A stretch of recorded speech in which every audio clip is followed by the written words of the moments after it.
Piazza Vittorio, quartier populaire de Rome. C'est ici, non loin des magasins asiatiques, que le drapeau de la Casa Pound a été hissé. En 2003, l'extrême droite décide d'occuper cette maison abandonnée. Une vingtaine de familles vivent désormais ici, toutes italiennes de souche. Depuis, la Casa Pound est devenue le centre culturel de l'extrême droite romaine, le centre des fascistes du 3e millénaire, comme ils se sont baptisés eux-mêmes. Simone est là depuis le début. Casa Pound a changé la perception que les gens avaient du fascisme. Aujourd'hui, on appartient complètement à la ville. Même les antifascistes qui voudraient encore fermer la Casa Pound ne sont plus très nombreux. On est parfaitement intégré culturellement dans le quartier et dans la ville. Quand les gens voient les affiches de Casa Pound, ça ne pose pas de problème, même si elles comportent des symboles fascistes ou s'il y a fascisme inscrit dessus.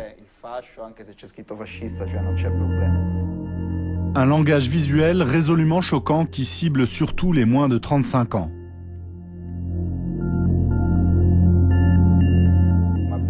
On a importé le fascisme dans ce millénaire en le modernisant un peu et en l'adaptant à la société actuelle. Et on a fait la même chose concernant notre graphisme. On s'est inspiré de graphismes plutôt futuristes et on a essayé de les transposer dans le présent et de les réactualiser.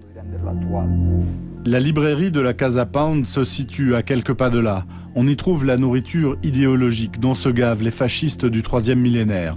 Des t-shirts de la Casa Pound côtoient Mein Kampf et des ouvrages sur Che Guevara. En revanche, on ne trouvera pas ici le livre de photos du journaliste Marco Mathieu qui a passé plus d'1 an aux côtés des fascistes romains. J'ai trouvé qu'il y avait une ambiance assez claustrophobe. C'est une société très fermée, organisée de façon quasi militaire. L'activisme y est pratiqué à l'excès. Mais on a aussi découvert un univers qui est capable de trouver sans cesse de nouveaux adhérents. Et certains défendent des positions que je ne m'attendais pas forcément à trouver dans le milieu de l'extrême droite. Autre lieu appartenant à la Casa Pound, le Circolo Futurista. Même l'effigie des Beatles est détournée et les gars de Liverpool sont convertis au fascisme. Turbodynamisme, c'est ainsi que les fascistes ont baptisé leur conception de l'art du futurisme. L'admiration du fascisme exposée au grand jour. La Casa Pound se veut moderne, elle prône le dialogue plutôt que la confrontation, un fascisme bon teint qui fait mouche. Aujourd'hui, le drapeau de la Casa Pound flotte dans 14 autres villes italiennes et le mouvement pourrait bien s'amplifier.